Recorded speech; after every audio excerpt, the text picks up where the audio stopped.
ശിവകുമാർ മുൻ ആരോഗ്യമന്ത്രി നമുക്കൊപ്പമുണ്ട്. Shri V S Shivakumar, ഒരു വർഷം മുമ്പ് ആരോഗ്യമന്ത്രിയുടെ ഓഫീസിൽ നേരിട്ടെത്തി ഇങ്ങനെ താൻ കാര്യങ്ങൾ ധരിപ്പിച്ചിരുന്നു എന്നതാണ് അല്പസമയം മുമ്പ് ഡോക്ടർ ഹാരിസ് ചിറക്കൽ പറഞ്ഞത്.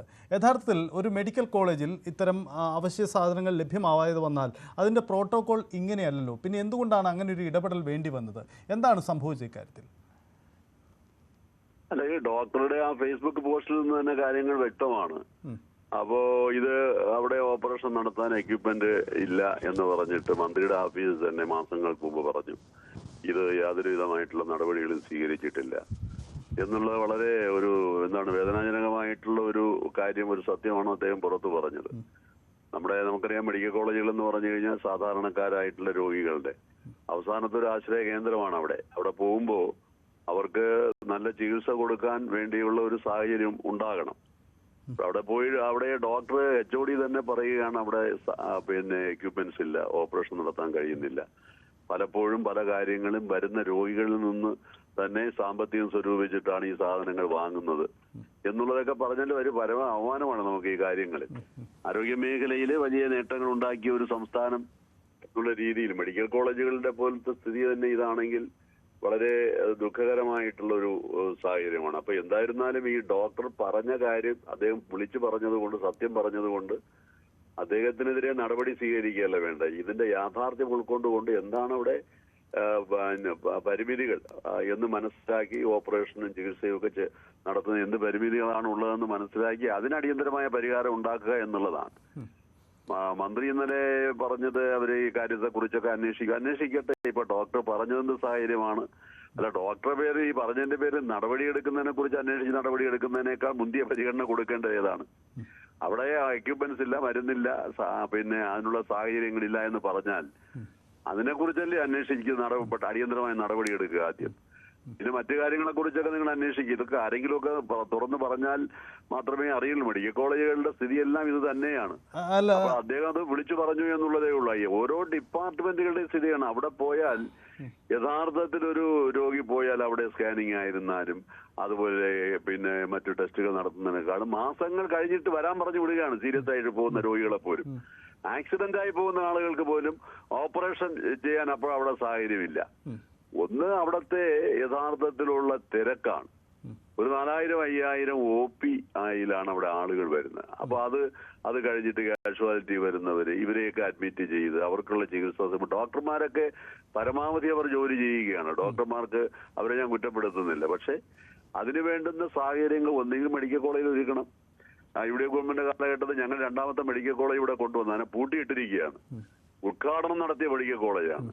അപ്പൊ അതൊക്കെ ചെയ്തത് ഇവിടുത്തെ തിരക്കൊക്കെ ഒഴിവാക്കുന്നതിന് വേണ്ടി, ഇവിടുത്തെ പ്രശ്നങ്ങൾ പരിഹരിക്കുന്നതിന്. ശ്രീ വി എസ് ശിവകുമാർ, പൊതുവിൽ ആരോഗ്യവകുപ്പ് അല്ലെങ്കിൽ മെഡിക്കൽ കോളേജുകൾ, പൊതുവിൽ ആശുപത്രികളൊക്കെ നല്ല രീതിയിൽ പോകുന്നു എന്നതായിരുന്നു നമ്മുടെ ഒരു ധാരണ. പൊതുവിൽ പരാതികൾ കേട്ടതുമില്ല. ഇതിപ്പോൾ ഈ ഡോക്ടർ ഇത്തരം ഒരു പോസ്റ്റ് ഇട്ടപ്പോൾ മാത്രമാണ് വരുന്നത്. എന്തുകൊണ്ടാണ് വ്യാപകമായി ഈ ഡോക്ടർ ആരോപിക്കുന്നത് പോലെ വ്യാപകമായി ഇത്തരം ശസ്ത്രക്രിയകൾ മുടങ്ങുന്ന അവസ്ഥയുണ്ടെങ്കിൽ അതൊരു പരാതിയായി പോലും റേസ് ചെയ്യപ്പെടാതെ പോകുന്നത് എന്തുകൊണ്ടാണ്? അത് പലർക്കും അതുമായി ബന്ധപ്പെട്ടിട്ട് ഇതുപോലെ കൊടുത്തു കഴിഞ്ഞ ഇതുപോലെ വിവാദങ്ങൾ ഉണ്ടാകും, അവരുടെ പേരിൽ നടപടി വരും. അങ്ങനെയൊക്കെ ഉള്ള സാഹചര്യമുള്ളപ്പോൾ ഇത് അദ്ദേഹം ഒരു ആത്മാർത്ഥമായിട്ട് ഈ മേഖലയിൽ ജോലി ചെയ്യുന്നു എന്നുള്ളതാണ് ഫേസ്ബുക്ക് പോസ്റ്റിലെയും മറ്റു വിവരങ്ങളും ഒക്കെ മനസ്സിലാക്കിയ കാര്യങ്ങൾ മനസ്സിലാക്കാൻ കഴിഞ്ഞത്. അപ്പോൾ അത് ഒന്ന് ജോലി ചെയ്യാൻ കഴിയുന്നില്ല. സാധാരണക്കാരായിട്ടുള്ള രോഗികൾ വരുമ്പോൾ അവർക്ക് ഓപ്പറേഷൻ ചെയ്യാൻ കഴിയുന്നില്ല. അപ്പൊ ആ ഒരു സത്യം അദ്ദേഹം വിളിച്ചു പറഞ്ഞു. മറ്റു പലരും അത് പറയുന്നില്ല. അവരങ്ങ് അങ്ങനെ പോവാണ്. എന്തായിരുന്നു നടക്കട്ടെ. അവർ പറഞ്ഞിട്ട് പിന്നെ അവർ പുലിവാലി പിടിക്കണ്ട എന്നുള്ള രീതിയിലാണ് പലതും പറയാത്തത്. പല ഡിപ്പാർട്ട്മെന്റുകളുടെയും സ്ഥിതി ഇത് തന്നെയാണ്. അവിടെ പല കാര്യങ്ങളും നടത്താൻ കഴിയുന്നില്ല. അവിടെ ഇന്നലെ മിനിസ്റ്ററുടെ ഒരു സ്റ്റേറ്റ്മെന്റ് ഉണ്ടായിരുന്നു, കോടിക്കണക്കിന് രൂപ അവിടെ ചെലവഴിച്ചു എന്നുള്ളത്. ആവശ്യം അനുസരിച്ച് ചെലവഴിക്കും. കുറെ അടിസ്ഥാന സൗകര്യങ്ങൾ മാത്രം ഉണ്ടാക്കിയിട്ടാൽ പോരല്ലോ. അതിനുള്ള സംവിധാനങ്ങൾ പോലും പല സ്ഥലത്തും ഇല്ല. അങ്ങനത്തെ ഒരു സാഹചര്യം. 2 ദിവസം മുമ്പ് ഞാനൊരു വാർത്ത കണ്ടായിരുന്നു. ഞാൻ മിനിസ്റ്ററായ സമയത്ത് SIT ആശുപത്രിയുമായി ബന്ധപ്പെട്ട് പുറകു സൈഡില് ഒരു 30 കോടിയോളം രൂപ മുടക്കി ഒരു കെട്ടിടം നിർമ്മിച്ചു. അന്ന് തറക്കല്ലിട്ടു. ഉദ്ഘാടനവും ഉമ്മൻചാണ്ടി സാർ വന്ന് നടത്തിയതാണ്. പക്ഷെ അതിപ്പോഴും അതിന്റെ പ്രവർത്തനം ആരംഭിച്ചിട്ടില്ലായിരുന്നു. എത്ര വർഷമായി? ഇതൊക്കെ പിടിപ്പുകളിലെ SIT ആശുപത്രിയിലെ തിരക്ക് കാരണമാണ് അപ്പുറത്ത് വേറൊരു അമ്മയും കുഞ്ഞും ബ്ലോക്ക് തുടങ്ങിയത്. അത് ഇപ്പോഴും പ്രവർത്തനക്ഷമമായിട്ടില്ല. അപ്പൊ ഇതൊക്കെയാണ് ഇതിനെക്കുറിച്ചൊക്കെ അന്വേഷിക്കണം. മന്ത്രി ഈ കാര്യത്തിൽ ചെയ്യേണ്ടത് സമഗ്രമായ അന്വേഷണം നടത്തുമെന്ന് അവരിന്നലെ പറഞ്ഞു.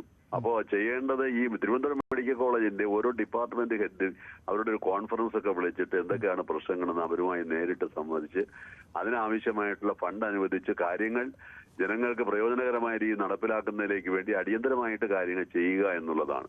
ഈ മറ്റ് ഡിപ്പാർട്ട്മെന്റുകൾ പോലെ കാലതാമസം ഉണ്ടാകരുത്. അതിന് ഒരു മുന്തിയ പരിഗണന ആരോഗ്യ വകുപ്പിന് കൊടുക്കണം. എക്യുപ്മെന്റ് വാങ്ങണമെന്ന് പറഞ്ഞാൽ അതിന്റെ ടെൻഡർ നടപടികൾ സ്വീകരിച്ച് പിന്നെ ഓഫീസുകൾ കയറി ഇറങ്ങി ഇന്നലെ ഡോക്ടർ പറഞ്ഞ പോലെ നടക്കുമ്പോൾ ഒരു വർഷം കഴിയുമ്പോൾ ഇതിന്റെ വില വീണ്ടും വർദ്ധിക്കും. പിന്നെ ഈ നടപടിക്രമങ്ങൾ പിന്നെ ആരംഭിക്കും. അപ്പൊ അതൊക്കെയാണ് ഇവിടെ സംഭവിച്ചുകൊണ്ടിരിക്കുക. അപ്പൊ അതിനൊക്കെ പ്രത്യേകമായിട്ടുള്ള കാലികമായിട്ടുള്ള മാറ്റങ്ങൾ നിയമങ്ങളിൽ ഉണ്ടാക്കിക്കൊണ്ട് കാര്യങ്ങൾ ചെയ്യുക എന്നുള്ളതാണ് പ്രധാന കരണീയമായിട്ടുള്ള കാര്യം. വളരെ നന്ദി വി എസ് ശിവകുമാർ പ്രതികരിച്ചു. എന്തായാലും